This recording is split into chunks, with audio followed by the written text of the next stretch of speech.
నమస్కారం, welcome to I dream. నేను మీ విజిత. సాధారణంగా మనం ఏ హెల్త్ ఇష్యూ వచ్చినా మానసికంగా కానీ శారీరకంగా కానీ ఒక డైటిస్ట్ని కలవడం అయితే ఏంటి, ఒక సైకాలజిస్ట్ని కలవడం అయితే ఏంటి, ఒక న్యూట్రిస్ట్ దగ్గరికి వెళ్ళడం అయితే ఏంటి, ఇలా రకరకాల డాక్టర్స్ దగ్గరికి మనం వెళ్తూ ఉంటాము, సమస్యకు తగ్గట్టుగా చూస్ చేసుకుంటుంటాం. కానీ న్యూట్రిషనిస్టు, సైకాలజిస్టు ఇద్దరి కాంబినేషన్ ఇదైతే మనం రేర్గానే చూస్తుంటాం. ఆ రేర్ కాంబినేషన్ పర్సన్ ఎవరైతే ఉన్నారో ఇప్పుడు దానికి సంబంధించిన మేడం నాతో పాటు ఉన్నారు. ఆ మేడం ఎవరంటే న్యూట్రిషనిస్ట్ శ్రీదేవి గారు. ఇప్పుడు మేడంతో మాట్లాడి మనం మంచి మంచి విషయాల గురించి తెలుసుకుందాం. నమస్తే మ్యామ్. ఎలా ఉన్నారు అని అడగకూడదు కూడా మేడం. చాలా చక్కగా యాక్టివ్గా మంచిగా కనిపిస్తున్నారు. Thank you. అయినా అడుగుతాను మ్యామ్, ఎలా ఉన్నారు? I'm fine, thank you. Ma'am, కొంచెం ఎల్డిఎల్ ఫ్యాట్ పెరిగింది అనగానే చాలా టెన్షన్ పడిపోతుంటారు. వెంటనే డాక్టర్ని కలవాలి, అమ్మో నాకు ఏమైపోతుందో అని చెప్పి హడావిడి చేస్తుంటారు. నిజంగా దాని గురించి అంత భయపడాలంటారా మ్యామ్? యా, ముందు మనం ఎల్డిఎల్ ఫ్యాట్ గురించి మాట్లాడుకునే దానికంటే ముందు అసలు కొలెస్ట్రాల్ అంటే ఏంటి, ఆ కొలెస్ట్రాల్ పేరు చెప్పగానే చాలామంది భయపడిపోతుంటారు. అదేదో చాలా క్లిష్టమైన లేకపోతే వెరీ బ్యాడ్ మెటీరియల్ అన్నట్టుగా బిహేవ్ చేస్తూ ఉంటారు, అవగాహన లోపం మూలాన. కొలెస్ట్రాల్ అనేది ఇట్స్ అ వ్యాక్సీ సబ్స్టెన్స్, ఒక రకమైన కొవ్వు పదార్థం.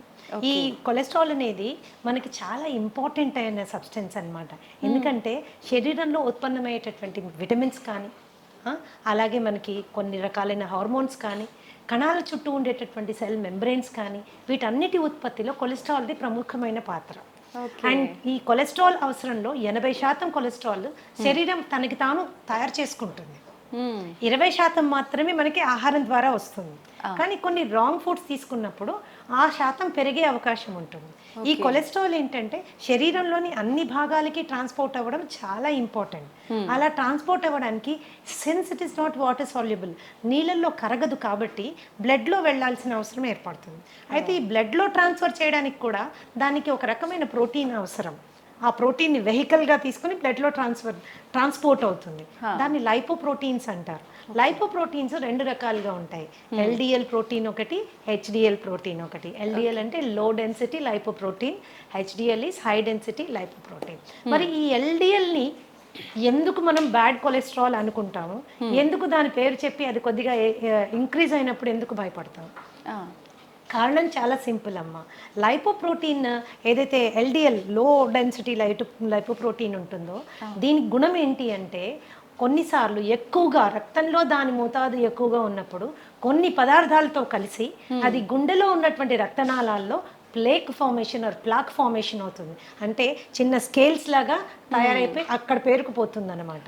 అక్కడ పేరుకోవడం మూలాన అథెరోస్క్లిరోసిస్ అని, కరోనరీ ఆర్టరీ డిజీజ్ అని, స్ట్రోక్ అని ఇలాంటివన్నీ వచ్చేదానికి అవకాశం ఉంటుంది.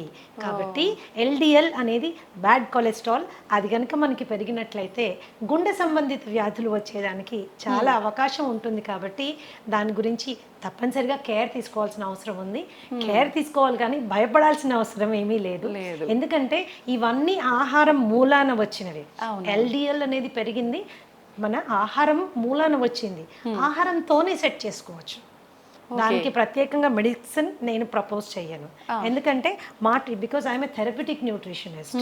మేము ఆహారం ద్వారా దాదాపు 80 రకాల జబ్బుల్ని హ్యాండిల్ చేస్తాము, 30 రకాల ఇన్ఫెక్షన్స్ని హ్యాండిల్ చేస్తాము, 12 రకాల క్యాన్సర్స్ని హ్యాండిల్ చేస్తాము, ఇంక్లూడింగ్ అడిక్షన్స్. దాదాపు 15-20 రకాల అడిక్షన్స్, ఫోబియాస్ ఇవన్నీ కూడా మేము ఆహారం ద్వారా హ్యాండిల్ చేస్తాం వితౌట్ మెడిసిన్, వితౌట్ మెడికేషన్. ఎందుకు అంటే నాకున్న ప్రత్యేకత ఏంటి అంటే ఐఎమ్ ఏ సైకోసోమాటిక్ హీలర్ అనమాట. మనిషికి ఉన్న మనసుకి శరీరానికి 2 రకాల రుగ్మతల్ని కూడా ఆహారం ద్వారా మనం సాల్వ్ చేస్తాము. So it is not a problem at all. LDL పెరగడం అస్సలు మంచిది కాదు. పెరిగిందన్న సందర్భంలో ఆహారపు అలవాట్లలో మనకి ఏవి డిఫెక్టివ్ అలవాట్లు ఏమున్నాయి అని చూసుకుని వాటిని సరిదిద్దుకుంటే ఈజీగా తక్కువైపోతుంది. 8 నుంచి 10 వారాల్లో ఈజీగా నార్మల్ లెవెల్కి వచ్చేస్తుంది. అయితే పెరిగితే అనుకున్నాం కదా మేడం, అసలు ఎంత మోతాదు ఉండాలి, దానికి మించి ఎంత పెరిగితే పెరిగినట్టు? అడల్ట్ స్కీమ్ ఎల్డిఎల్ 100 వరకు ఉండడము లిమిటేషన్. సో 125 to 140 వరకు ఇట్స్ అ వార్నింగ్ సిగ్నల్, మనం జాగ్రత్త తీసుకోవాలి. 140 దాటితే మాత్రము it is a serious warning signal that can lead to lot of problems. అది గుండె సంబంధితుల వ్యాధుల వైపు మనం వెళ్ళడానికి మనని పూర్తిగా ఇచ్చేస్తుంది అనమాట. కాబట్టి ఎప్పుడైతే మనకి 100 to 140 మధ్యలో ఎల్డిఎల్ వాల్యూస్ చూపిస్తున్నాయో, 150 140 చూపిస్తున్నాయో, ఇట్స్ ఎ వార్నింగ్ సిగ్నల్ అనమాట. వెంటనే మనము ఆహారపరమైన మార్పులు చేసుకుంటే ఆ లెవెల్ని కిందకి తీసుకొచ్చేసేయచ్చు. అంటే అంత సీరియస్ కండిషన్లో ఉన్నప్పుడు కూడా వితౌట్ మెడికేషన్ ఓన్లీ ఫుడ్ ద్వారానే ట్రీట్ చేయొచ్చు. ఇది 140 150 అనేది it is a warning signal అమ్మా. దానికంటే ఎక్కువగా ఉన్నప్పుడు కూడా మనం వెనక్కి తీసుకురావచ్చు. Okay. All kinds of fats can be reduced ఆహారపు అలవాట్లు మార్చడం. ఓకే. అంటే ఇప్పుడు మనం ఇంట్లో ఒక ఫుడ్ ప్రాపర్గా ఏం చేయాలి, ఏం తీసుకుంటే పెరిగింది, అట్లాంటి ఒక జనరల్గా ఫ్యాట్ పెరగడం అనగానే ఆయిల్స్ ఎక్కువగా వాడటం వల్లే ఇట్లాంటి ఒక ఆలోచన ఉంటుంది కదా మేడం. నిజంగా ఆయిల్స్ అయినా ఫుడ్ వల్ల కూడా ఎక్కువగా పెరిగింది లైక్ దిస్ అమ్మా. మనం తీసుకునే ఆహారంలో చాలా పదార్థాలు తీసుకోకూడనివి ఉన్నాయి, కానీ మనకు అలవాటు అయిపోయింది. అది అలవాటు అయిపోయింది. ఒక్కసారి తింటే ఏమవుతుందిలే అనుకుంటాం, ఇవి ఒక్కసారే అనుకుంటాం. ఆ ఒక్కసారి కాస్త అలవాటు కింద మారిపోతుంది. ఫర్ ఎగ్జాంపుల్ ఎల్డిఎల్ కొలెస్ట్రాల్ మనం కనుక తీసుకుంటే all kinds of you know trans fats అంటాం. అంటే మార్జరీన్ ఎందులో వాడతాము? మన పఫ్ మేకింగ్లో, పిజ్జా మేకింగ్లో, చాలా వాటిలో, నాట్స్ ఇన్ పిజ్జా, చాలా బేకరీ ఐటమ్స్లో మార్జరీన్ వాడతారు. అలాగే డాల్డా ఇస్ హైడ్రోజనేటెడ్ ఆయిల్.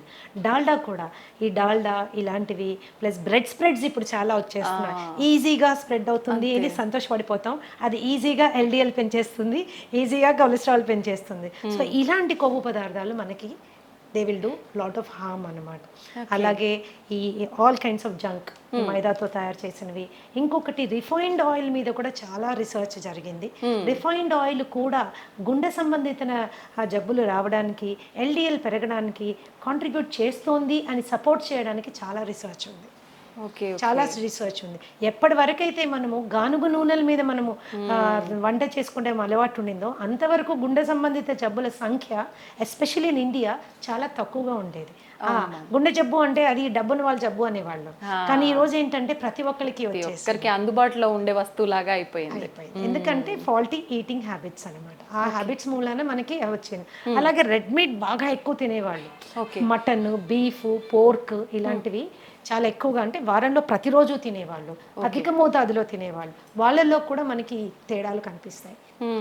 వీటిని తగ్గించుకోవాలంటే పీచు పదార్థం ఎక్కువగా ఉండే ఆహారం తీసుకోవాలి. అంటే fresh fruits, vegetables, nuts, seeds ఇలాంటివి తీసుకుంటే ఏమవుతుందంటే ఎల్డిఎల్ లెవెల్స్ తగ్గుతుంది. మామూలుగా రోజు తీసుకునేటటువంటి రీఫైన్డ్ ఆయిల్ని మార్చి గానుగు నూనెలు మనం తీసుకున్నప్పుడు కూడా ఎల్డిఎల్ లెవెల్స్ ఈజీగా కంట్రోల్లోకి వచ్చేస్తాయి. ఓకే. అంటే డైలీ రొటీన్ అనేది మనం ఒకటి ఫాలో అవ్వాలంటారు మేడం, అంతే కదా? కొలెస్ట్రాల్ డైలీ రొటీన్ అంటే నేనేం చెప్తానంటే డైలీ రొటీన్ కంటే కూడా డైలీ తీసుకునే ఆహార పదార్థాలని మనం ప్రాపర్గా సెలెక్ట్ చేసుకోవడం చాలా ఇంపార్టెంట్. శరీర అవసరాలని దృష్టిలో పెట్టుకొని సెలెక్ట్ చేసుకోవడం చాలా ఇంపార్టెంట్.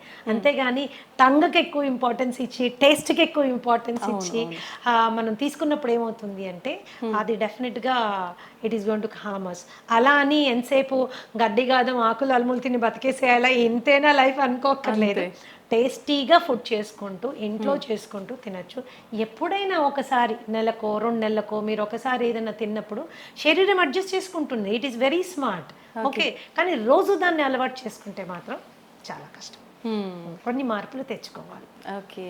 అయితే మేడం, చెడు కొలెస్ట్రాల్ పెరగకుండా ఉండాలంటే మనం ఫుడ్ ఇలాంటివి తీసుకోవాలి. HDL బ్యాలెన్స్డ్గా ఉండాలి అని అంటే ప్రత్యేకించి ఏమైనా ఫుడ్స్ మెయింటైన్ చేయాలంటారా డైలీ లైఫ్ స్టైల్లో? ఇప్పుడు HDL అంటే high density lipoprotein. High density lipoprotein good cholesterol అంటారు. ఎందుకు గుడ్ అంటారు అని తెలుసుకోవడం ఫస్ట్ ఇంపార్టెంట్. ఎందుకంటే ఈ కొలెస్ట్రాల్ యొక్క ప్రాముఖ్యత చాలా ఎక్కువగా ఉంది. అది శరీరంలో మొత్తం అన్ని భాగాలకి వెళ్ళడానికి, రక్తం ద్వారా వెళ్ళడానికి ఈ లైపోప్రోటీన్ మనకి పనికొస్తుంది.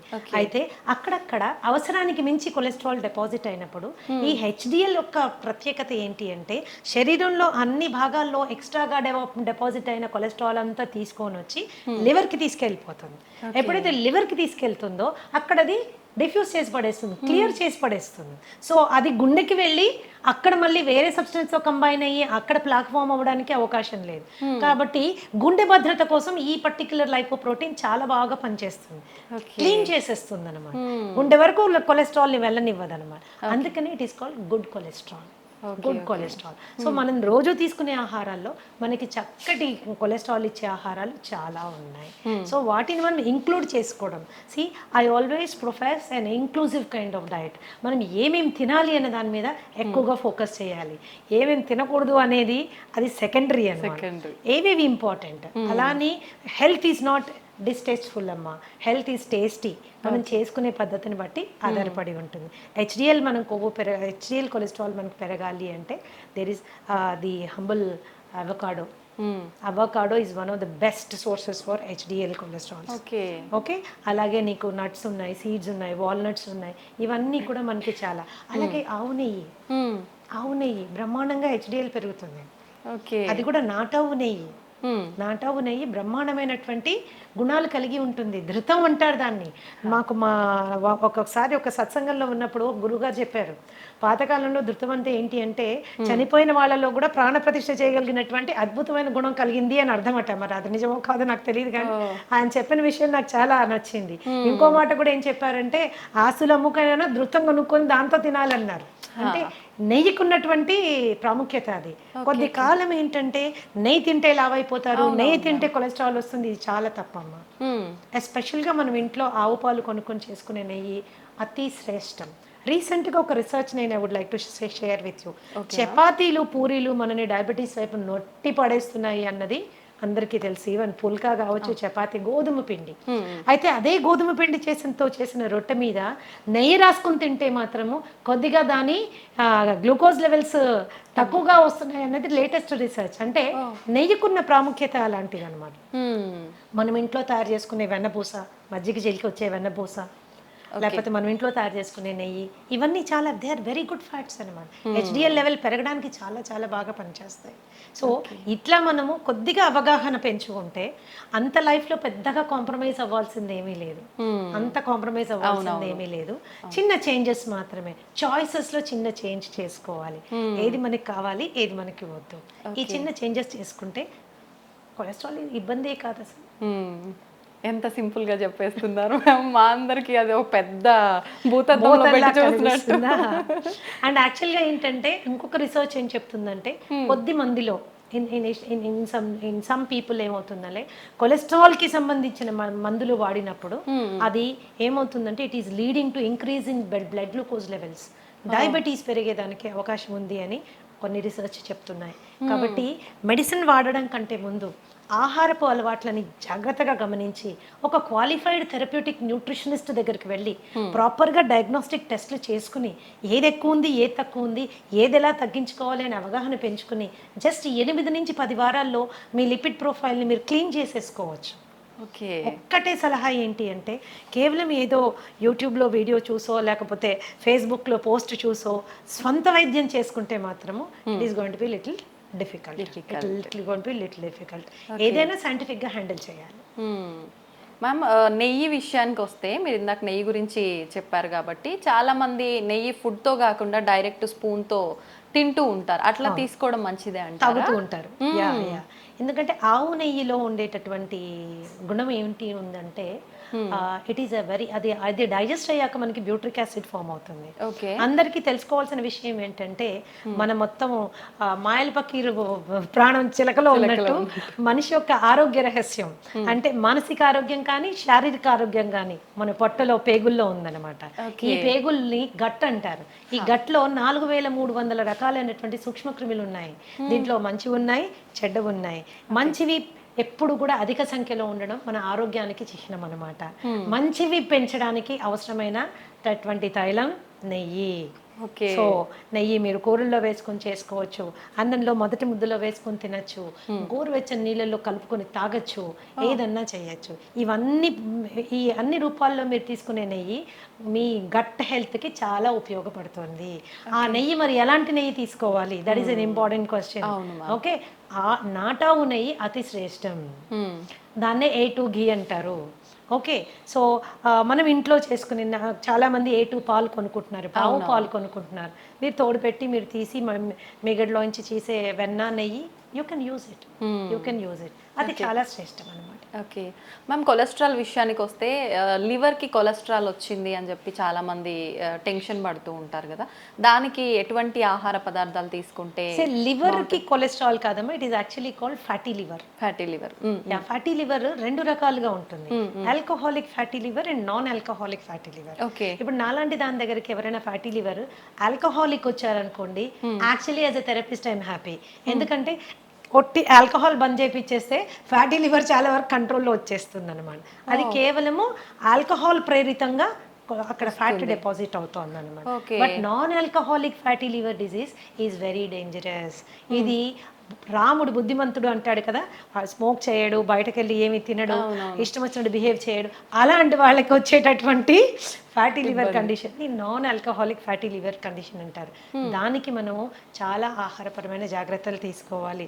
మరి ముఖ్యంగా కార్బోహైడ్రేట్ విపరీతంగా తినడం తగ్గించేసుకోవాలి. అలాగే ట్రాన్స్ ఫ్యాట్స్ మనం తీసుకోవడం తగ్గించుకోవాలి. అలాగే ఎల్డిఎల్ లెవెల్ కంట్రోల్లో ఉండేటట్టుగా మనం చూసుకోవాలి.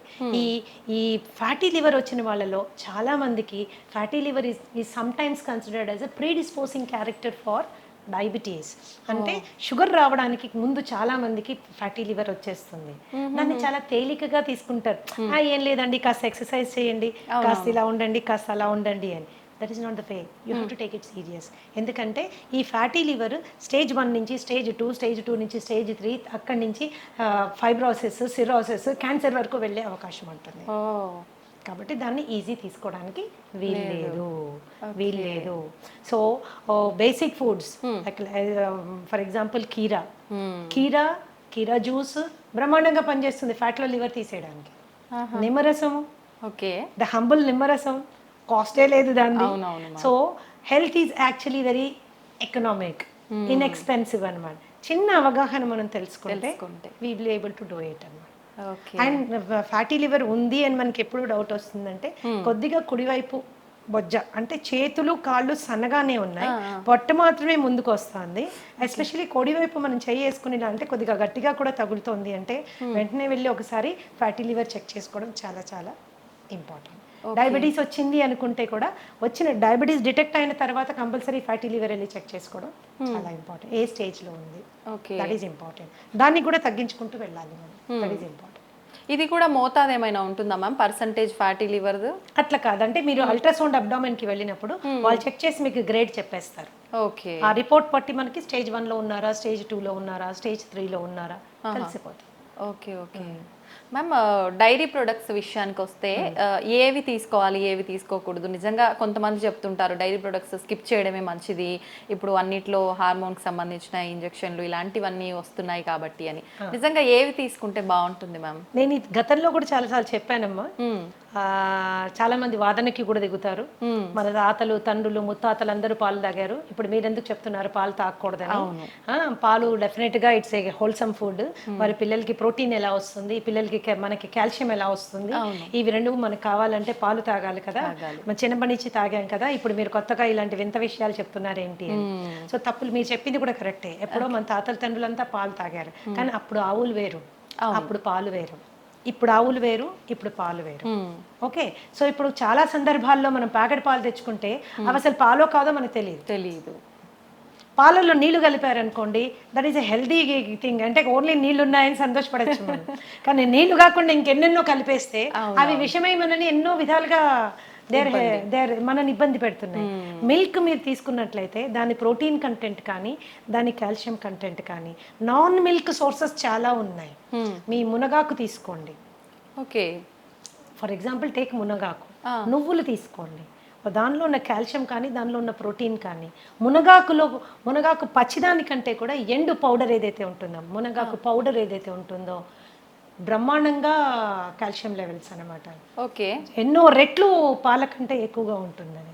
ఒక స్పూన్ రోజు తీసుకుంటే సరిపోతుంది. ఎలా తీసుకోవచ్చు మేడం? కాంబినేషన్ మజ్జిగలో కలిపి తీసుకోవచ్చు, నీళ్ళలో కలిపి తీసుకోవచ్చు. దాన్ని పొడి కింద తయారు చేసుకుని కాస్త వెల్లుల్లిపాయలు, జీలకర్ర, ఎండుమిరపకాయలు వేసి దాన్ని పొడి కింద చేసుకొని అంత నెయ్యి వేసుకొని మొదట ముద్ద గట్టిగా కలుపుకొని తినచ్చు. టేస్టీ ఉంటుంది, హెల్త్కి హెల్త్ వస్తుంది. ఓకే. అయితే ఈ మిల్క్ ఇప్పుడు ఏం చేస్తుంది, మిల్క్లో ఒక ప్రోటీన్ ఉంటుంది కేసిన్ అని. ఈ కేసిన్ చాలా మందికి ఎలర్జిక్ కండిషన్స్ ప్రొడ్యూస్ చేస్తుంది.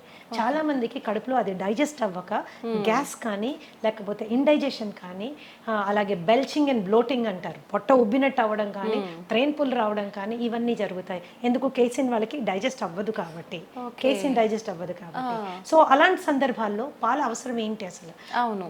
ఒక స్టేజ్ దాటింది, టాడ్లర్ అంటాం, అంటే కాలు మీద నడవడానికి అలవాటు పడిన బిడ్డకి పాలు సంపూర్ణ ఆహారం కాదు. ఓకే. ఓకే. అది అసంపూర్ణమైనటువంటి ఆహారం. పాలు ఎడిక్టివ్ ఇన్ నేచర్. మీరు బాగా తాగుతుంటే అది తాగాలనిపిస్తుంది, తాగకపోతే ఏదో వెలితిగా కూడా అనిపిస్తుంది. దానికంటే ఆరోగ్యకరమైన ఫుడ్ మనకు ఉన్నప్పుడు, దానికంటే మనకి బలవర్ధకమైన ఆహారం మనకి అవైలబుల్గా ఉన్నప్పుడు మనం దానికి ఆప్ట్ చేసుకోవచ్చు కదా. ఈ రోజు ఆవుల్లో పాలు పెరగడం కోసము విపరీతంగా ఇంజెక్షన్స్ వేస్తున్నారు, విపరీతంగా యాంటీబయాటిక్ యూజ్ జరుగుతూ ఉంది. Grass fed cow and grain fried cow అని 2 రకాల కౌస్ మనం చూసుకుంటే, పచ్చిగడ్డి తిని ఆ పచ్చిగడ్డి పెంచడానికి కూడా ఏమాత్రం ఎరువులు వాడకుండా, పెస్టిసైడ్స్ వాడకుండా ఆర్గానిక్గా పెంచిన పాలు ఉంటాయి కదా, అవి అతి శ్రేష్టం. చాలా అరుదుగా లభిస్తున్నాయి. చాలా అరుదుగా, పచ్చిగడ్డే దొరకడం లేదు. గ్రెయిన్ ఫెడ్ మీరు తీసుకున్నారనుకోండి, వాటికి గ్రెయిన్స్ పెడతారు, యూనో ఎన్నెన్నో రకాలైన గ్రెయిన్స్ పెడతారు. ఎస్పెషల్లీ ఈ మధ్య కాలంలో అయితే కార్న్ పెట్టేస్తున్నారు, స్వీట్ కార్న్ పెడుతున్నారు. సో ఇవి ఏంటి అంటే పాల క్వాంటిటీ పెంచడానికి. చాలా మంది ఆ ఆవులకి పెట్టే దీంట్లో నూనెలు కలుపుతారు, ఎందుకంటే పాలల్లో వాళ్ళకి ఆయిల్ శాతము, ఫ్యాట్ శాతం ఎక్కువ రావాలని. మరి ఇలాంటి పాలు మనం తాగినప్పుడు అది మనకి it is going to harm us. అయితే ఇంట్లో మనం ఒక పాల ప్యాకెట్ తెప్పించుకున్నప్పుడు అది ఆవు పాల, గేదె పాల, ఆవులో గ్రాస్ తినిన ఆవా లేకపోతే గ్రెయిన్ తినిన ఆవా, యాంటీబయాటిక్ వేసుకుందా వేసుకోలేదా మనకి ఎలా తెలుస్తుంది? ఇవన్నీ కలిపారో లేదో మనకి ఎలా తెలుస్తుంది? తెలియదు. పైగా పాలు ఎప్పుడైతే ప్యాకెట్లో వస్తాయో, ప్లాస్టిక్ ప్యాకెట్లో వస్తాయో, ఆ ప్లాస్టిక్ కూడా మనకి ప్రమాదం. ఇంకోటి, కొంతమందికి ఏంటంటే ఎస్పెషల్లీ ఉద్యోగస్తులు 4-5 ప్యాకెట్లు కొనుక్కుని డీప్ ఫ్రీజర్లో పెడతారు, అవి గడ్డగట్టిపోతాయి. వాటిని మీరు ఎప్పుడైతే డీప్ ఫ్రీజ్ చేస్తారో, థాయింగ్ ప్రాసెస్ జరిగేటప్పుడు ప్లాస్టిక్ కూడా మెల్ట్ అయ్యి అందులోకి వస్తుంది. ఒకప్పుడు మేము చిన్నపిల్లలుగా ఉండేటప్పుడు గ్లాస్ బాటిల్లో వచ్చేది, that was safest milk. Seal అయ్యి గ్లాస్ బాల్ వచ్చేది, బాటిల్స్ తీసుకోగానే మేము చిన్నపిల్లలప్పుడు నాకు బాగా గుర్తుంది, ఆ మూత తీసి పైన ఉన్న వెన్నంతా వేలుతో తీసుకుని తినేవాళ్ళం. ఇప్పుడు అలాంటి కండిషనే లేదు. సో పాలుని వాడకం ఎంత తగ్గిస్తే అంత మంచిది. అయితే పెరుగు దగ్గరికి వచ్చినా, మజ్జిగ దగ్గరికి వచ్చినా ఏ రెస్ట్రిక్షన్ లేదు. It is better than milk అన్నమాట. మీరు పెరుగుగా తిన్నా పర్వాలేదు, మజ్జిగగా తిన్నా పర్వాలేదు. కొద్దిగా పుల్లబడిన మజ్జిగ ఇంకా బెటర్. పుల్లబడిన మజ్జిగ చాలా బెటర్. అందుకని మిల్క్ని అవాయిడ్ చేయడం బెటర్. ఎందుకంటే మనకు వచ్చే ప్యాకెట్ గురించి మనం ఆలోచిస్తాం, కానీ అందులో వచ్చిన పాలు మనకి దాకా రావడానికి ఎన్ని పద్ధతులు అవలంబించారో మనకు అవగాహన లేదు. Today it is a very common thing to give oxytocin injection for cows. Oxytocin injection దేనికి ఇస్తారు వింటే మీరు బిత్తరపోతారు. పాల పొదుగులోంచి పాలు పిండేటప్పుడు ఈజీగా పాలు బయటికి రావడం కోసము ఆ ఇంజెక్షన్ ఇస్తారు. మనకు కూడా ఆక్సిటాసిన్ ఇంజెక్షన్స్ ఇస్తుంటారు. మనం ఎప్పుడు యూస్ చేస్తారో తెలుసా మీకు? డెలివరీలో బిడ్డ ఈజీగా బయటికి రావడానికి కోసం యూస్ చేసేటటువంటి ఇంజెక్షన్ ఆక్సిటాసిన్ అన్నమాట. కండరాలు లూజ్ అయ్యి బిడ్డ ఈజీగా బయటికి రావడానికి. యానిమల్స్ కి కూడా ఆక్సిటాసిన్ ఇంజెక్షన్ దానికోసమే ఇస్తారనమాట. బట్ దేనికి వాడుతున్నాం ఈరోజు? ఈజీగా, అంటే అది పిండడానికి కూడా మనకు ఓపిక లేదనమాట. దాని బిడ్డను తాగనివ్వడం లేదు మనము, దాని బిడ్డ నోటికాడ పాలు మనం గుంజుకుంటున్నాం. అది కూడా ఈజీగా రావడం కోసం కెమికల్ ఇంజెక్షన్స్ ఇస్తున్నాం. మరి ఇలాంటి పాలు తాగడం అవసరమా? అక్కర్లేదనే చెప్పాలి ma'am. So it's dairy and ఆవు మీద జరుగుతున్నటువంటి ఘోరాల గురించి అది డిఫరెంట్ స్టోరీ. దాని గురించి మాట్లాడుకుంటే పాలు చూస్తే కూడా భయపడిపోతాం అన్నట్టు. అమ్మో బాబోయ్, ఇంత కష్టమైన పాలు మనకు అవసరమైంది అని. That is as simple as that. పాల కంటే బలబద్ధమైన ఆహారం చాలా చాలా ఉంది. You can go towards it. అవి తీసుకోవచ్చు. ఆల్టర్నేట్ మిల్క్స్ కూడా ఉన్నాయి. మీ బాదం మిల్క్, తర్వాత ఈ కోకోనట్ మిల్క్, దాని తర్వాత యూ హ్యావ్ కాజు మిల్క్, రాగి మిల్క్, జొన్న పాలు, మిల్లెట్ పాలు, ఇలా మనకు చాలా ఉన్నాయి విచ్ ఆర్ మోర్ న్యూట్రిషియస్. పాలు దేనికి తాగెత్తున్నామో ఆ న్యూట్రిషన్ ఇవ్వగలిగినవి, ఇంకా ఎక్కువ శాతంలో ఇవ్వగలిగిన పాలు మనకు చాలా ఉన్నాయి. ఓకే. ఇంకా కొంతమంది అడుగుతూ ఉంటారు నన్ను, మేడం పాల ప్యాకెట్లో పాలు తీసుకోమంటారా, లేకపోతే టెట్రా ప్యాక్ తీసుకుంటే ఏమైనా ప్రాబ్లం వస్తుందా? టెట్రాపాక్. అవును మ్యామ్. టెట్రాపాక్ మీద చాలా హెవీ రీసెర్చ్ జరిగిందమ్మా. టెట్రాపాక్లో పాలు రీసెర్చ్ చేసినప్పుడు, ఫ్రెష్ మిల్క్ చేసినప్పుడు డెఫినెట్గా టెట్రాపాక్లో ఉన్న పాలలో పోషక విలువలు తక్కువ ఉంటాయి అనేది నిర్వివాదాస్పదం. You don't have to discuss about it. It is clear. ఎందుకు అలాగా? పాలు అవి పాస్చరైజ్ చేస్తారు అండ్ హోమోజినైజ్ చేస్తారు. హోమోజినైజ్డ్ అండ్ పాస్చరైజ్డ్ మిల్క్ ఎప్పుడైతే హీట్ చేసి కూల్ చేస్తారో దాంట్లో పోషక విలువలు తక్కువైపోతాయి. కాకపోతే టెట్రాపాక్లో మీరు తీసుకున్నప్పుడు ఏంటంటే హైజీన్ అండ్ శానిటేషన్ ఎక్కువ, ఇన్ఫెక్షన్ కాజింగ్ జర్మ్స్ కానీ అది మనకి ఉండదు. పైగా ఏమీ అడిటివ్స్ యాడ్ చేయరు దాంట్లో. ఏమి దాన్ని ప్రిజర్వ్ చేయడానికి ఏమీ బయట నుంచి యాడ్ చేయరు. Okay okay. సో పోషక విలువలు ఫ్రెష్ మిల్క్ కంటే కొంచెం తక్కువైనా అది సేఫ్ మిల్క్ కాబట్టి టెట్రాపాక్ లో మిల్క్ వాడుతూ ఉంటారు. That is how it is. ఇప్పుడు ఫ్రెష్ గా తీసుకున్న పాలు వి డోంట్ నో అవును దాంట్లో ఏమేమి ఉన్నాయో తెలియదు, అందులో ఎన్ని పెస్టిసైడ్ రెసిడ్యూస్ వస్తాయో తెలియదు, ఎన్ని మాన్యూర్ రెసిడ్యూస్ వస్తాయో తెలియదు, బ్యాక్టీరియల్ ఇన్ఫెస్టేషన్ కానీ వైరల్ ఏదైనా మైక్రో ఆర్గానిజం ఉందేమో మనకి తెలియదు. ఓకే. రెండు తెల్లగానే ఉంటాయి అంతే. మనం పాల రూపంలో తీసుకునే వాళ్ళకైతే ఆల్టర్నేట్ ఆప్షన్స్ చాలా ఉన్నాయి మీరు చెప్పారు. కొంతమంది తెల్లారితే కానీ టీ లేనిది వాళ్ళకి తెల్లారదనే వాళ్ళు చాలా మంది ఉంటారు. అలాంటి వాళ్ళ పరిస్థితి ఏంటి మ్యామ్? టీ కాఫీ అనేవి దేనికి తాగుతాం? నా పద్ధతి ఏంటంటే దేనికైనా ఏ పద్ధతికైనా ఎందుకు అని ముందు తెలుసుకుంటే అది మనకు అవసరమా లేదు అని నిర్ణయం తీసుకోవచ్చు. రైట్. ఓకే. మన డైలీ లైఫ్లో మనకున్న స్ట్రెస్ మూలాన చాలా మందికి హెడేక్స్ రావడము, ఆ స్ట్రెస్ మూలాన మైగ్రేన్స్ రావడము, డల్ గా ఫీల్ అవ్వడము ఇవి అవుతాయి. టీ అండ్ కాఫీలో ఏముంటుంది? కెఫీన్ ఉంటుంది. ఈ కెఫీన్ ఏం చేస్తుంది? నర్వస్ సిస్టమ్ ని టెంపరీగా ఉత్తేజపరుస్తుంది. ఓకే. టెంపరీగా ఉత్తేజపరుస్తుంది. ఎప్పుడో ఒక రోజు ఒక గుక్క తాగినంత మూలాన మనకి పెద్ద వదిలేదు. అది అలవాటు చేసుకుంటే it is addictive in nature. It is addictive in nature అన్నమాట. సో టీ మంచిదా కాఫీ మంచిదా అని కూడా కొంతమంది అడుగుతుంటారు. దీంట్లో నేనేమంటానంటే మీరు పాలు షుగర్ లేకుండా ఏది తాగినా మంచిదే. Okay. Black tea black coffee ఏది తాగినా మంచిదే. ఇంకా మీరు బ్లాక్ టీని చాలా లైట్ గా చేసుకొని దాంట్లో కొద్దిగా నిమ్మరసం యాడ్ చేసుకొని కొన్ని నానబెట్టిన సబ్జా గింజలు వేసుకొని దాంట్లో కొద్దిగా ఒక 2 or 3 లీవ్స్ ఆఫ్ మింట్ అంటే మన పుదీనా కట్ చేసి వేసుకొని తాగండి, అద్భుతంగా ఎంజాయ్ చేస్తారు. And maybe 1 or 2 times tea తాగడమే ఇంపార్టెంట్ అనుకుంటే బ్రహ్మాండమైన ఆరోగ్యం ఇచ్చే అద్భుతమైనటువంటి పోషక విలువలు ఉండేవి బొచ్చడని టీస్ ఉన్నాయి. For example green tea is the best tea. Okay. Green tea అంటే డిప్ టీ కాదండి. గ్రీన్ టీ ఆకులు తెచ్చుకోవాలి, ఒక చిన్న ఇన్ఫ్యూజర్ కొనుక్కోండి. అంటే ఒక కప్పులో ఇంకో కప్పు ఉంటుంది, దానికి చిన్న హోల్స్ ఉంటాయి. దాంట్లో మనం గ్రీన్ టీ లీవ్స్ ఒక స్పూన్ వేసుకుని హాట్ వాటర్ వేసుకుంటే ఇన్ఫ్యూజ్ అయ్యి the best thing will come on. Green tea is anti inflammatory and it is anti cancerous. మన మెటబాలిజంకి చాలా బాగా పనిచేస్తుంది. It is good for everything. కానీ ప్రతిదీ తీయగా ఉండాలంటే కష్టం. ప్రతిదీ తీయగా ఉండాలంటే మనకి కష్టం. సరే తీయగా ఉండాలి అనుకుంటే మీరు దాంట్లో న్యాచురల్ రా హనీ వేసుకోవచ్చు. బట్ అది ఇంకొక స్కామ్. మనకి ఏది హనీయో ఏది బెల్లం మడ్డో ఏది చక్కెరపాకమో మనకి తెలుసుకోలేము, అంత టైం కూడా లేదు. That is how it is. Organic గా చేసినటువంటి బెల్లం పౌడర్ కొంతమంది వాడుకుంటారు, పర్వాలేదు, అది కూడా పర్వాలేదు. As long as remaining conditions అన్ని నార్మల్ గా ఉన్నప్పుడు మనకి ఇవన్నీ పెద్దగా కాంట్రిబ్యూట్ అవ్వాలి. రిమైనింగ్ కండిషన్స్ నార్మల్ పెట్టుకోవడం చాలా ఇంపార్టెంట్. ఎన్నో రకాల టీ ఉందమ్మా. ఫర్ ఎగ్జాంపుల్ హైబిస్కస్ టీ అని ఉంటుంది, మందార పువ్వులు ఆకులు రెక్కలతో చేసింది. జాస్మిన్ టీ ఉంది.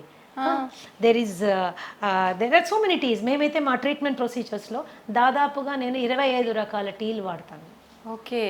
ఇవి మంచి ఆరోగ్యం వైపు నా క్లయింట్స్ అందరినీ తీసుకెళ్ళడానికి చాలా ఉపయోగపడుతుంది. మచ్చా టీ అని ఉంటుంది. ఫైబ్రాయిడ్స్ ఉన్నవాళ్ళు, యూటరైన్ ప్రాబ్లమ్స్ ఉన్నవాళ్ళు, మెన్స్ట్రల్ సైకిల్ రెగ్యులర్గా లేని వాళ్ళు ఇలాంటి టీ తీసుకోవచ్చు. సాంఫ్ టీ అని ఇస్తాము. డైజెషన్ సరిగ్గా లేని వాళ్ళు, అరుగుదల చాలా తక్కువగా ఉన్నవాళ్ళు, తినగానే వాళ్ళకి విపరీతమైన ప్రాబ్లం ఉన్నవాళ్ళు, కాన్స్టిపేషన్ ఉన్నవాళ్ళు, వీళ్ళందరికీ సాంఫ్ టీ ఇస్తాము. లైక్ ఆస్తమా, బ్రీదింగ్ ప్రాబ్లమ్స్ ఉన్నాయి అండ్ డైజెషన్ ఇష్యూస్ ఉన్నాయి, ఇలాంటి వాళ్ళకి జింజర్ టీ ఇస్తాము. అలాగే ఆకుల టీ తీసుకున్నారంటే అది పెద్ద టాపిక్ అన్న. దాదాపుగా 100 రకాల టీస్ గురించి మనం మాట్లాడుకోవచ్చు. అవి మనకి ఎంత చీపు, ఎంత హెల్త్ ఇస్తాయి అన్న దాని మీద క్లియర్గా డిస్కస్ చేసుకోవచ్చు అనమాట. So general coffee and tea కంటే కూడా మీరు ఇలాంటి కైండ్ ఆఫ్ వాటిని అలవాటు చేసుకుంటే అదేదో వెచ్చగా తాగాలి అనే ఒక కోరిక తీరుతుంది, హెల్త్ కూడా ఎఫెక్ట్ అవ్వదు. 1-2 సార్లు టీ తాగితే ప్రాణ నష్టం ఏమీ లేదమ్మా, అదే పనిగా తాగితేనే. తాగటం వల్ల ఓకే. మీరు కాఫీ తాగాలి అనుకుంటే black coffee is a better option than with tea. And లేదు పాలు కావాలి, పాలు లేకుండా నేను చేయలేను ఫిక్స్ అయ్యారనుకోండి, ఓట్ మిల్క్తో తాగండి, కోకోనట్ మిల్క్తో తాగండి, ఆల్మండ్ మిల్క్తో తాగండి. ఆప్షన్స్ ఉన్నాయి, తెలుసుకోవడము చేసుకోవడమే అంతే. ఓకే, ఖచ్చితంగా మనం ముందు ముందు వీడియోలో టీస్ గురించి కూడా టాపిక్ చేసుకుందాం మ్యామ్. ఓకే మ్యామ్, మీరు అన్ని రకాల హెల్త్ ఇష్యూస్కి 80 దగ్గర చెప్పారు. హెల్త్ ఇష్యూస్కి ఓన్లీ ఫుడ్ తోటే ట్రీట్ చేస్తుంటాము అని చెప్పి. డయాబెటీస్కి కూడా అలానేనా మేడం? డయాబెటీస్ వచ్చిన వాళ్ళు ఖచ్చితంగా లైఫ్ లాంగ్ మెడిసిన్ వాడాల్సిందే అని అంటుంటారు కదా, దానికి కూడా ఫుడ్ ద్వారా తగ్గించవచ్చు అంటారా?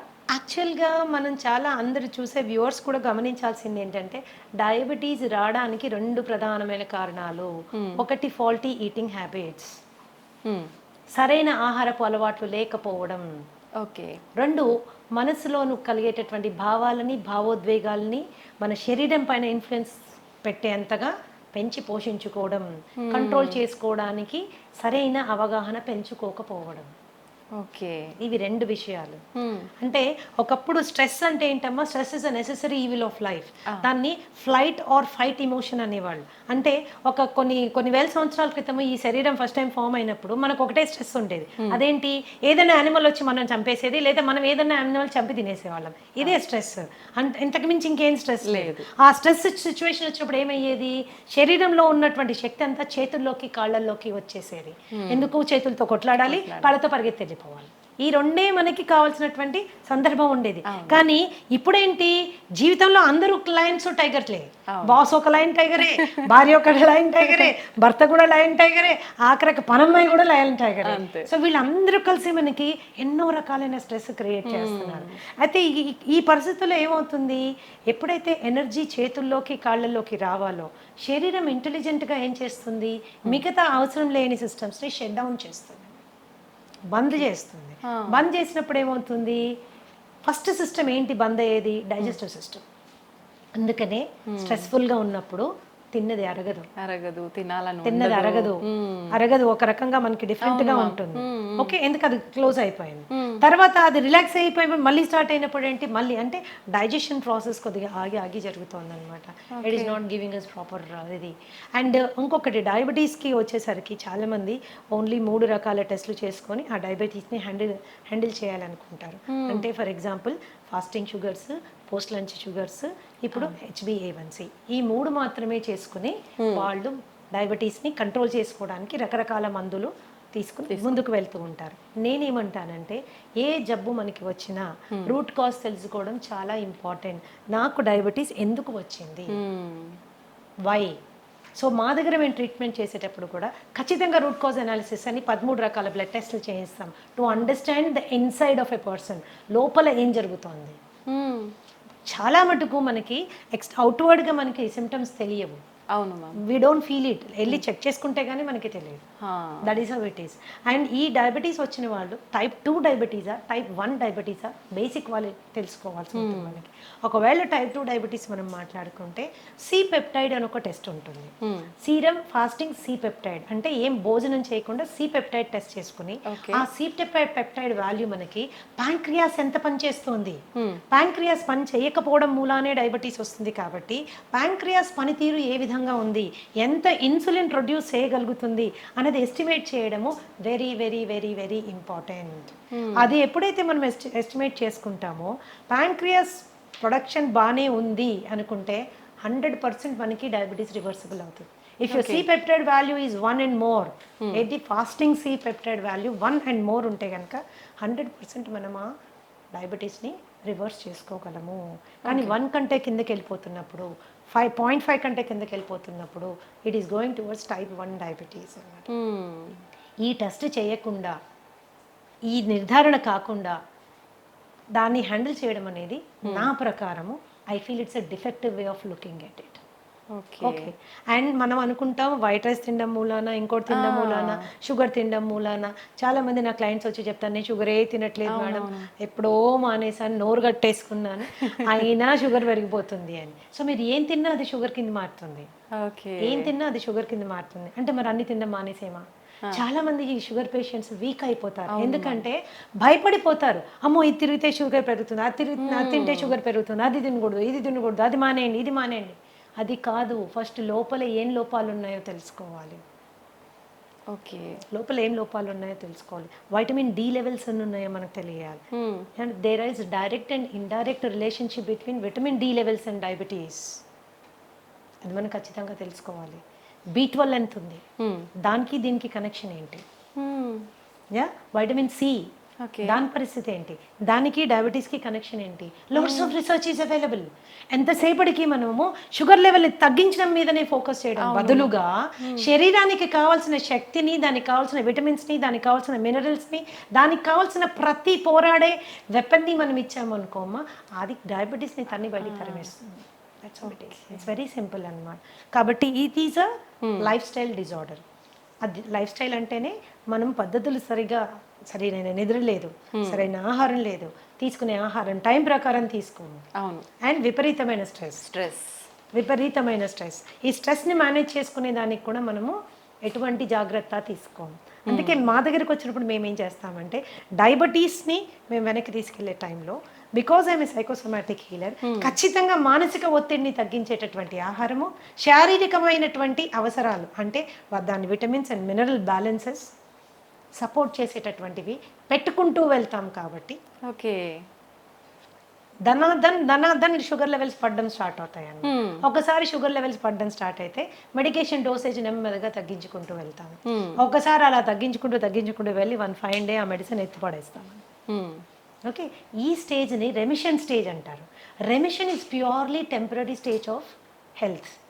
ఓకే. సో చాలా మందికి ప్రాబ్లం ఏమొస్తుందంటే తగ్గి నార్మల్ అవ్వగానే తగ్గిపోయిందే కదా, సో సింపుల్ అనేసి మళ్ళీ నెక్స్ట్ డే నుంచి అన్ని మొదలు పెడతారు. పైనుంచి ఒక కంప్లైంట్ చేస్తారు, ఏంటి మేడం ఇది మళ్ళీ తినగానే వచ్చేసింది. నువ్వు ఫస్ట్ తిన్నావు కాబట్టి ఇది వచ్చింది, ఫస్ట్ ఫాల్టీగా తిన్నావు కాబట్టి ఇది వచ్చింది, కరెక్ట్ చేసుకున్నావు కాబట్టి తగ్గిపోయింది, కరెక్ట్ చేసుకుని మళ్ళీ బ్యాక్ వెళ్ళావు కాబట్టి మళ్ళీ వస్తుంది. సో నేనేమంటానంటే ఒక రెమిషన్ స్టేజ్ రాగానే మనం తీసుకున్న జాగ్రత్తని కనీసం 1 సంవత్సర కాలం గనక మనం అలాగే మెయింటైన్ చేసుకోగలిగితే అది రివర్సల్ అయిపోతుంది. ఓకే, అది రివర్సల్ అయిపోతుంది. డయాబెటీస్ తగ్గించుకోవడానికి ఆడ మగ తేడా లేదు, వయస్సుతో తేడా లేదు, మీ డయాబెటీస్ వయస్సు కూడా తేడా లేదు. అది 20 ఏళ్ళ నుంచి ఉంది, 15 ఏళ్ళ నుంచి ఉంది, 30 ఏళ్ళ నుంచి ఉంది, నేను టాబ్లెట్లు వేసుకుంటున్నాను, ఇన్సులిన్ వేసుకుంటున్నాను, ఏ దాన్నైనా మనం వెనక్కి పట్టుకెళ్ళచ్చు. చిన్న పిల్లల్లో కూడా ఇప్పుడు చిన్న పిల్లల కండిషన్ డిఫరెంట్ అమ్మా. That is called type 1 diabetes. Okay, type 1 diabetes వచ్చినప్పుడు మనము again C peptide fasting post lunch 2 చేసుకుంటాము. సి పెప్టైడ్ వాల్యూ చాలా తక్కువ ఉంటుంది. ఆ చాలా తక్కువ ఉన్నప్పుడు ఏంటంటే ఇన్సులిన్ ప్రొడ్యూస్ చేయలేకపోతుంది ప్యాంక్రియాస్ లో ఇన్సులిన్ రావడం లేదు కాబట్టి వాళ్ళు డయాబెటీస్ పార్ట్ వెళ్ళిపోయారు. సో ఈ పరిస్థితుల్లో మనం వాళ్ళకి 3 times వాళ్ళు ఇన్సులిన్ వేసుకోవాల్సి ఉంటుంది. ఇలాంటి పిల్లలకి అద్భుతంగా ఇన్సులిన్ రిక్వైర్మెంట్ తగ్గించేటటువంటి ఆహారం మనం ఇవ్వచ్చు. Regeneration therapy for type 1 diabetes కూడా ఉంది, కాకపోతే దాని పర్సంటేజ్ 100% అని మనం గట్టిగా చెప్పలేము. Okay, so regeneration therapy is also possible. అంటే టైప్ 1 నుంచి కూడా మనం కొద్దిగా వాళ్ళని బెటర్ టైప్ 2లోకి తీసుకెళ్లేటటువంటి సిపెప్టైడ్ని పెంచేటటువంటి ఫుడ్ కూడా ఉంది. But the success rate is about 40 to 50%. It is not around 100%. Many other contributing factors ఉన్నాయి కాబట్టి, చాలా కాంట్రిబ్యూటింగ్ ఫ్యాక్టర్స్ ఉన్నాయి కాబట్టి that is how it is. అయితే ఈ మధ్యకాలంలో విపరీతంగా తిండి పిల్లలకి మనం పెట్టే తిండి మూలాన మనమే మన చేతుల ద్వారానే మనమే వాళ్ళని డయాబెటీస్ వైపు నెట్టుతున్నాము. నాకు తెలిసిన ఒక బాబుకి కేవలం వాడు రోజు అడిగాడని, రోజు ఇవ్వమని గొడవ చేశాడని వాళ్ళ తాతగారు డైలీ ఒక కూల్ డ్రింక్ తాగించడం మూలాన, అలా 2 నెలలు తాగించడం మూలాన ప్యాంక్రియాస్ ఫెయిల్ అయిపోయింది. టైప్ 1 డయాబెటిక్ అయిపోయాడు. బిడ్డ ఓన్లీ 15 ఏళ్ళు. రాబోయే 60-70 ఏళ్ళు వాడు ఇన్సులిన్ వేసుకుంటానే మేనేజ్ చేయాలి. సో మన ప్రేమని రాంగ్ ఫుడ్స్ రూపంలో చూపించకూడదు. ఎప్పుడో నెలలో ఒకరోజు తాగాడు ఏం జరగదు, కానీ రోజు తాగితే వాడి రక్తనాళాలు తెరిచి విషం పోసినట్టే లెక్క. Junk food is like that. And రీసెంట్గా మా దగ్గర వచ్చిన ఒక బాబు, హీస్ 21 years old, అండ్ ఇంట్లో ఎవరికి డయాబెటీస్ లేదు, ఇంట్లోంచే బాక్స్ తీసుకెళ్తాడు, తల్లిదండ్రులు అన్నీ చేసి జాగ్రత్త చూసుకుంటాడు, అయినా రావడమే 500 షుగర్ వచ్చేసింది. ఏంటి అని ఎంత అడిగినా చెప్పలేదు, లేదు నేను ఏమి తిన్ను అని. తర్వాత ప్రత్యేకంగా పిలిచి అడిగితే రోజు ఒక షవర్మా తింటాడు. షవర్మా తినడం వల్ల షుగర్ ఫెయిల్ అయింది, డైజెస్టివ్ సిస్టమ్ ఫెయిల్ అయిపోయింది. మయోనీస్ లోపల ఉంటుంది, దాంట్లో పిచ్చి రిఫైన్డ్ ఆయిల్ వాడతారు, అందులో రోడ్ సైడ్ వాడే రిఫైన్డ్ ఆయిల్, అది ఎక్కడి నుంచి తెచ్చి వాడతారో, ఎన్నిసార్లు వాడిన నూనెతో చేస్తారో మనకి తెలియదు. అండ్ ఆ షవర్మా అండ్ ఇంకొకటి ఫ్రాంకీ చెప్పాడు నాకు, 2 చెప్పాడు. ఫ్రాంకీ మైదా రొట్టెలో మళ్ళీ కాల్చిన మాంసం అన్ని పెడతారు దాంట్లో. సో టేస్ట్ చాలా బాగుంటుంది, నేను కాదన్నాను, కానీ దాన్ని రోజు తినడం మూలాన దట్ ఈస్ అ కేస్. ఈ రోజు మేము ఎంతో స్ట్రగుల్ అవుతున్నాం. ఆ కేసుని type 1 అయిపోయాడు, ప్యాంక్రియాస్ ఫెయిల్ అయిపోయింది. That is how it is. So ఈ చిన్నవి ఫ్యాన్సీస్ మనం వాటిని సాటిస్ఫై చేయడము ఇంపార్టెంట్ అని ఎప్పుడు అనుకోకూడదు. ఫుడ్ విషయంలో ఇట్స్ రియల్లీ వెరీ ఇంపార్టెంట్. బయట మరి ఎందుకు బ్యాన్ చేయ, వన్ ఆఫ్ ద స్టూడెంట్, ఒక చిన్న బాబు, ఎందుకు బ్యాన్ చేయరు ఈ కూల్ డ్రింక్ అని నన్ను అడిగాడు అనమాట. ఈ కూల్ డ్రింక్ మూల నాకు డయాబెటీస్ వచ్చింది కదా, దీన్ని ఎందుకు గవర్నమెంట్ బ్యాన్ చేయరు అంటే అది మన ఏరియా ఆఫ్ వర్క్ కాదు. ఏదైనా కూడా ఆహారం అనేది మితంగా తీసుకుంటే ఔషధంలా పనిచేస్తుంది, అమితంగా తీసుకుంటే విషమై మన ప్రాణాన్ని కబళిస్తుంది. Decision is in our hands. ఒకళ్ళు చెప్తే వచ్చేది కాదు, ఆ నిర్ణయం మనం తీసుకోవాలి. మన బిడ్డలు కూడా అటువంటి చక్కటి విచక్షణ జ్ఞానంతో ముందుకెళ్ళాలంటే ఆ అవగాహన మనం కల్పించాలి. That is very important. అవును మ్యామ్, నిజంగా. మ్యామ్, మన గట్ ఫ్రీగా ఉండేటట్టుగా చూసుకుంటే మనకు చాలా రకాల ఆరోగ్య సమస్యలు రాకుండా ఉంటాయని చెప్తూ ఉంటారు. నిజంగా గట్ ఫ్రీగా ఉండాలంటే ఎటువంటి ఆహార పదార్థాలు తీసుకోవాలి? Gut is a very big subject అమ్మా. I will tell you, it's a very big subject. గట్లో మనకు ఉండేటటువంటి 4300 రకాలైన సూక్ష్మ క్రిములు ఎప్పుడు కూడా మంచివి చెడ్డవి ఒక బ్యాలెన్స్లో ఉండాలి. ఆ బ్యాలెన్స్ అవుట్ అయితే గట్ డిస్బయోసిస్ అంటారు. ఓకే, అండ్ ఈ గట్కి బ్రెయిన్కి ఉన్న యాక్సెస్ డిస్టర్బ్ అవుతుంది. Brain is the coordinator for the entire body and gut controls the brain.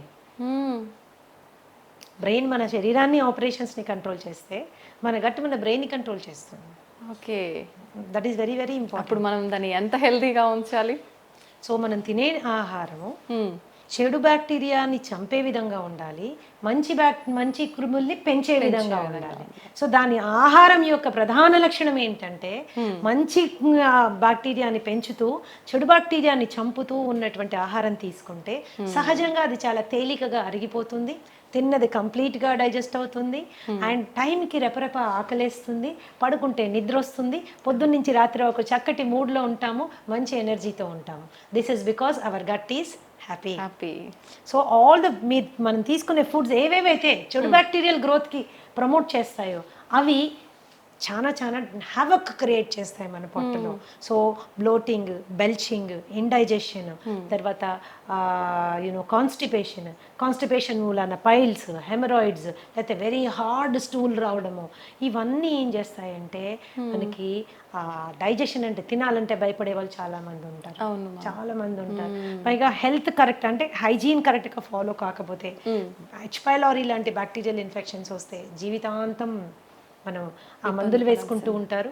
మేమైతే డయట్ ద్వారా హెచ్ పైలోరీ కానీ, ఐబిఎస్ కానీ, ఐబిడి కానీ చాలా సమర్థవంతంగా హ్యాండిల్ చేసే బ్రహ్మాండమైన ఫుడ్స్ ఉన్నాయమ్మా. అది ఎవరు బయట కొనుక్కోక్కర్లేదు, మీ ఫుడ్ మీరు ఇంట్లో చక్కగా చేసుకోవచ్చు, శుభ్రంగా తినచ్చు, సంతోషంగా ఉండొచ్చు. This is how it is. కేవలం మందుల ద్వారా ఎంత సక్సెస్ మీరు వస్తుందో దానికి డబుల్ సక్సెస్ ఆహారం ద్వారా వస్తుందమ్మా. డబుల్ సక్సెస్ ఆహారం ద్వారా వస్తుంది. సో గట్ని ఇప్పుడు కూడా ఆరోగ్యంగా ఉంచుకోవాలి. చక్కటి పీచు పదార్థాలు ఉండేటటువంటి వెజిటబుల్స్ అండ్ ఫ్రూట్స్ మనం తీసుకోవాలి. చాలా మందికి ఏంటి అంటే వెజిటేరియన్స్ అయిపోండి, మీట్ మానేయండి అని చెప్తారు. చికెన్ మటన్ తినబాకండి, పొట్టంతా గడబడైపోతుంది, వేస్ట్ అని. నేనేం చెప్తానంటే ఆహారపు అలవాట్లు మనసుకి బాగా నచ్చిన ఫుడ్ని టక్కని మానేస్తే ఆత్మారాముడు బాధపడతాడు.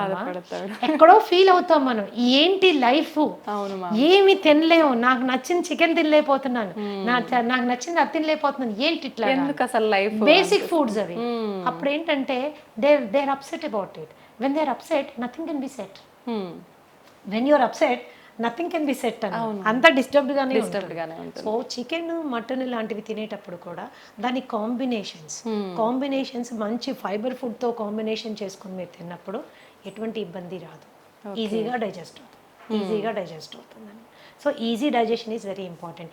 ఈజీ డైజెషన్ అంటే ఓన్లీ పెరగన్నం కాదండి, you can eat everything in life. So మంచి వెజిటబుల్స్, ఎగ్స్, పెరుగు, తర్వాత you can have all these things అనమాట. అండ్ పీచు పదార్థం అనగానే అన్నీ ఏవో పిల్లలకి గ్రీన్ ఆకులు చూడగానే చిరాకు వస్తుంది, నేను ఇప్పుడు ఈ గడ్డి తినాలా అని. సో అలా కాదు. So you can go for everything, all kinds of కాంబినేషన్స్లో మనం వెళ్ళొచ్చు. అలాగే మనకి రాజ్మా ఆర్ మన కాబులీ చనా, బొబ్బర్లు, ఇలాంటివన్నీ మనకి చాలా మంచి ప్రోటీన్ ప్లస్ మంచి ఫైబర్తో వస్తుంది. అది తిన్నప్పుడు ఏంటంటే మనకి గట్ సెట్ అవుతుంది. దెర్ ఈస్ ఎ వే అండి, 8 to 12 వీక్స్లో సెట్ చేసేస్తాం గట్ విత్ ఫుడ్ ఓన్లీ. అది ఎంత సీరియస్ ఇష్యూ అయినా. కాబట్టి నేనేం చెప్తున్నానంటే చక్కటి ఆహారాన్ని ఎన్నుకోండి. హోమ్ మేడ్ ఫుడ్కి 90% ఇంపార్టెన్స్ ఇవ్వండి. పార్టీలు ఇంట్లో హోస్ట్ చేయండి. మనం కావాల్సిన డ్రింక్స్ కానీ ఏదైనా కూల్ డ్రింక్స్ అట్లాంటివి కూడా ఇంట్లో చాలా చేసుకోవచ్చు. డెజర్ట్స్ అంటారా, బ్రహ్మాండమైన స్వీట్లు హెల్దీగా చేసుకోవచ్చు. ఓకే, బ్రహ్మాండంగా. జీవితంలో ఏది వదులుకోవాల్సిన అవసరం లేదు, ఎంజాయ్మెంట్ ఇన్ రైట్ వే చేసుకుంటే నీ గట్ని నువ్వు gut is the starting point for all diseases. దాదాపుగా 200 రకాలైనటువంటి జబ్బులు ఇక్కడి నుంచి స్టార్ట్ అవుతాయి. సో దీన్ని జాగ్రత్త పెట్టుకోవడం మనకి చాలా ఇంపార్టెంట్. ఏం ఫుడ్స్ ఉన్నాయి, ఎలా తినాలి, that is how it is. ఎప్పుడన్నా ఒకరోజు అంటే మేడం మమ్మల్ని హోటల్కే వెళ్ళొద్దంటారా, నేను ఒక్కసారి కూడా బిర్యానీ తినద్దా, ఇంకా నేను ఎందుకు అందులో హైదరాబాద్లో ఉండి నన్ను బిర్యానీ తినద్దంటారా అంటే, ఓఎస్ తినండి తప్పకుండా, ఎందుకు మానేస్తారు, అలా మానేయమని చెప్పట్లేదు. కానీ దానికి మీ పొట్టని మిమ్మల్ని ప్రిపేర్ చేసుకోండి. Go to A place where biryani is done with ghee and not with Dalda. ఇంట్లో మీ ఆవిడకి బిర్యానీ చేయడం నేర్పించండి, కానీ ఇంట్లో చేస్తే మనకు నచ్చదు కదా. సో మీరు అలా తిన్నప్పుడు ముందు రోజు వెనక రోజు కూడా there are certain things you have to follow so that you can balance your. ఇందాక చెప్పాను, ఇప్పుడు చెప్తాను, మళ్ళీ కూడా చెప్తానమ్మా, ఎప్పుడో 2-3 నెలలకు ఒకసారి చేసింది మనకి అది బాడీ ఎఫెక్ట్ అవ్వదు. కానీ డైలీ అదే పనిగా యంగ్స్టర్స్, నాకు తెలుసు చాలా మంది ఐటీ ఎంప్లాయీస్ వస్తారు నా దగ్గరికి, ఏంటమ్మా ఎవరు వంట చేస్తారంటే స్విగ్గీ పేరు, జొమాటో పేరు చెప్తాను. So everyday it is and online food. And కాబట్టి ఏమవుతుందంటే అది కన్వీనియన్సే కానీ కంఫర్ట్ కాదు, హెల్త్ అంతకంటే కాదు. Very definitely expensive. కాబట్టి కొద్దిగా వంట చేసుకోవడం అనేది ఇప్పుడు అవుట్ ఆఫ్ ఫ్యాషన్ అయిపోయింది మా, ఆ ఫ్యాషన్ మళ్ళీ మనం క్రియేట్ చేయాలి. దట్ ఈస్ రియల్లీ ఇంపార్టెంట్ అన్నమాట.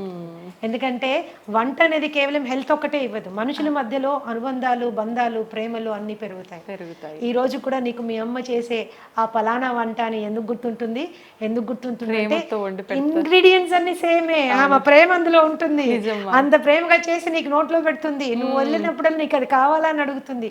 అవన్నీ బంధాలు పెంచుతాయి. స్విగ్గీ జొమాటోలో తెప్పించి పెడితే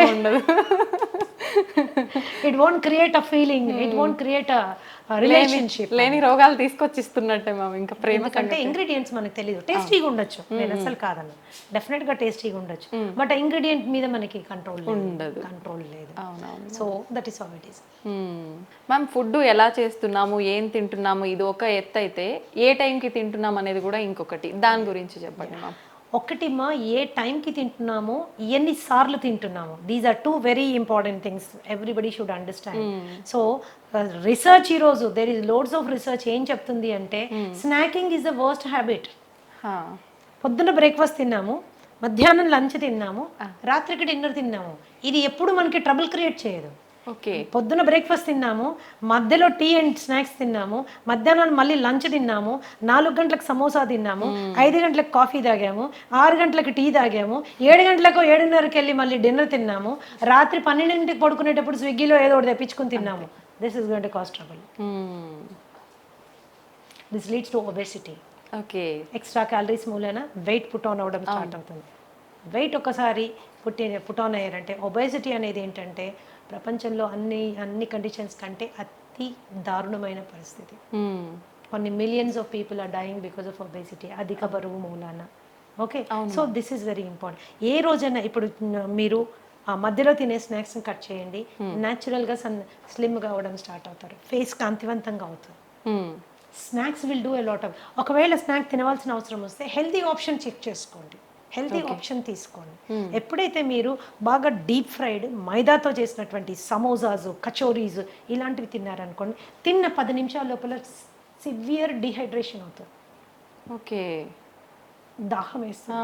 ఆ దాహం వేయగానే మనం ఏం చేస్తాం? కూల్ డ్రింక్ తాగుతాం. ఈ కూల్ డ్రింక్ తాగితే ఏమవుతుంది? బొచ్చడంత sugar will go into your bloodstream. There is a spurt, sudden గా రేజ్ అవుతుంది, అవసరం లేని క్యాలరీస్. ఆ టైంకి మీరు టెంపరీగా ఎగ్జైటెడ్గా ఉంటారు. తర్వాత ఏమవుతుంది? 15 నిమిషాల లోపల ఈ రైజ్ అయింది టక్కని పడిపోతుంది. It causes irritation, anxiety and depression. Okay. It is a cycle అన్నమాట. ఇది మన ఆలోచన విధానాన్ని, ఆహారపు అలవాట్లని, శరీర ఆరోగ్యాన్ని మొత్తంగా డిస్టర్బ్ చేసి పడేస్తున్నాను. సో ఆ టైంలో మీరు ఏదైనా హెల్దీ తీసుకోండి, ఫ్రూట్ తినడం అలవాటు చేసుకోండి. ఆకలి వేస్తుంది కదా, ఒక అరటిపండు తినండి, ఒక యాపిల్ తినండి, దాంతోపాటు సీడ్స్ నట్స్ ఒక డబ్బాలో వేసుకొని పెట్టుకోండి, ఒక గ్రీన్ టీ పెట్టుకోండి, ఒక 3-4 స్పూన్లు నట్లు సీడ్లు తిని చక్కగా ఒక గ్రీన్ టీ తాగండి. కడుపులో ఫిల్లింగ్గా ఉంటుంది, హ్యాపీగా ఉంటుంది, హెల్దీ కూడా. అలాగే there are so many fillers. ఇప్పుడు మీ ఫూల్ మఖానా కానీ, మురమురాలు కానీ, అట్టుకులు కానీ, వీటితో ఎన్నో రకాలైనటువంటి హెల్దీ గ్యాసెస్ రాకుండా ఉండేటటువంటి చేసుకోవచ్చు. మరీ ఆకలి వేస్తుంది అనుకున్నప్పుడు తినచ్చు, అట్లాంటి నో ప్రాబ్లమ్ అబౌట్ ఇట్. కానీ ఆ టెంపరీగా రోడ్ మీద దొరికే బజ్జీలు, పునుగులు అండ్ యూనో సమోసాలు, వాడెవర్ అన్నీ దొరుకుతాయి, అది మాత్రము స్కిప్ చేయాలి. చాలా ఘోరం అది. With due respect to all those people, అది మనకి పడినప్పుడు దాన్ని వదిలేసుకోవడం అంత ఉత్తమమైన విషయం ఇంకొకటి లేదు. And night 7:30 to 8 o'clock is the best time to have your dinner. ఎప్పుడు గుర్తుంచుకోండి, పడుకునే టైంకి, భోజనం చేసిన టైంకి మధ్యలో 3 గంటల వ్యవధి ఉండాలి. మీరు 7 గంటలకల్లా తిన్నారనుకోండి, 10కి పడుకోవచ్చు. ఓకే. 8కి తిన్నారనుకోండి, ఆఫీషియల్గా మీరు 11కి పడుకోవాలి. అవును. 9కి తిన్నారనుకోండి, 12 ఏమవుతుంది? డైజెషన్ మొత్తం డిస్టర్బ్ అవుతుంది, యువర్ స్లీప్ సైకిల్ డిస్టర్బ్ అవుతుంది. ఇలా జరగడానికి వీల్లేదు. You have to remember that. And quantity ఎంత ఏంటి అనేది కూడా మనకి ఎంత అవసరం. ఒకటే రకమైన ఫుడ్ తినే అలవాటు చాలా మందికి ఉంటుంది. కూర నచ్చితే స్టార్టింగ్ నుంచి ఎండింగ్ వరకు అదే కూర, ఇంకొకటి ఏదో నచ్చితే అటు నుంచి అదే కూర. సో ఒక బ్యాలెన్స్డ్ డైట్ ప్లేట్ అనేది మనము మెయింటైన్ చేసుకోవాలి, అన్నీ ఉండేటట్టు చూసుకోవాలి, ఆల్ కైండ్స్ ఆఫ్ థింగ్స్. ఇప్పుడు టైం మనకి లేదు, అన్నిటికీ మన బాస్ కోసం టైం ఉంది, ఉద్యోగం కోసం టైం ఉంది, టార్గెట్స్ కోసం టైం ఉంది, కానీ మన కోసం మనకి టైం లేదు. సో ఈ థాట్ ప్రాసెస్లో కూడా కొద్దిగా మనం మార్పు తెచ్చుకోవాలి. యంగ్స్టర్స్ మరి ముఖ్యంగా ఏంటంటే మంచి తెలివితేటలతో ముందుకెళ్తున్నారు, పెద్ద పెద్ద ఉద్యోగాలు చేస్తున్నారు, లక్షల్లో సంపాదిస్తున్నారు, కానీ వాళ్ళ శరీరం గురించి వాళ్ళు పట్టించుకోవడానికి వాళ్ళకి టైం ఉండడం లేదు. దాన్ని ఎలా అయినా అకామిడేట్ చేసుకోవాలి. బ్రేక్ఫాస్ట్ కూడా సాధ్యమైనంత త్వరగా, మీల్కి మధ్యలో 3 గంటల గ్యాప్ ఉండాలి. 3 గంటల టైంలో మీరు కావాలంటే మంచినీళ్ళు తాగొచ్చు, సింపుల్. కావాలంటే మంచినీళ్ళు తాగొచ్చు, మరి ఏదైనా వర్క్ ప్రెషర్ మూలన కొద్దిగా తలనొప్పి వస్తుంది అన్నప్పుడు గ్రీన్ టీ తాగొచ్చు, జింజర్ టీ తాగొచ్చు, ఒక గ్లాస్ మజ్జిగ తాగొచ్చు, ఒక గ్లాస్ కొబ్బరి నీళ్ళు తాగొచ్చు. Okay, these are the best alternatives. ఆ స్నాకింగ్ మానేసేయాలి. ఎస్పెషల్లీ డయాబెటీస్ ఉన్న వాళ్ళైతే మీరు స్నాకింగ్ మానేసిన వెంటనే మీకు కనీసం ఒక 10-20 యూనిట్లు షుగర్ తగ్గుతుంది అనమాట. Okay, that's how it is. These are the important factors you have to remember. ఎప్పుడు బ్రేక్ఫాస్ట్ చక్కగా హెవీగా తీసుకోండి, దానికంటే కొద్దిగా తక్కువగా లంచ్, లైట్గా డిన్నర్. ఓకే. లైట్గా dinner so that you don't store all that on to your self. And తినగానే పడుకోవడము, తినగానే అరగంటలోనే నడిచేస్తుంటారు, అలా చేయకండి ప్లీజ్. 1.5 hour గ్యాప్ వచ్చాక కానీ మీరు నడవడానికి వీల్లేదు. Oh that is how it is. So ఇవి బేసిక్ మీల్ పీరియడ్స్ మీరు అండ్ మీకు నచ్చిన విధంగా మీరు తీసుకోవచ్చు. ఒక జనరల్ హెల్త్ ఫార్ములా చెప్తాను, ఒక general health formula which is good for everybody.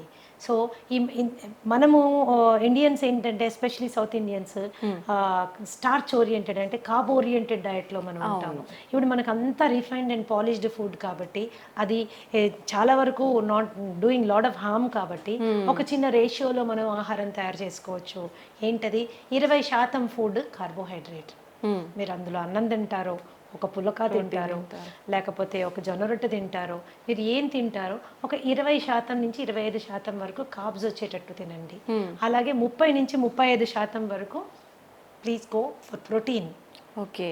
గుడ్లు, పన్నీరు, తోఫు, చికెన్, తర్వాత మటన్ కూడా తీసుకోవచ్చు. మనం అంటే ఎవ్రీడే కాదు, జనరల్గా చెప్తున్నాను. అన్నీ ఇలా మీరు తీసుకోవచ్చు. అండ్ అట్లీస్ట్ 40% ఎనర్జీ కొవ్వులోంచి వచ్చేటట్టుగా మీరు డైట్ని మోడిఫై చేసుకుంటే, నెయ్యిలోంచి, కోకోనట్ ఆయిల్లోంచి, అవకాడోస్లోంచి, ఎస్ మనం తీసుకునే నట్స్ అండ్ సీడ్స్లోంచి మనకి ఎనర్జీ వచ్చేటట్టు పెట్టుకుంటే ఏమవుతుంది? It will balance your metabolism అనమాట.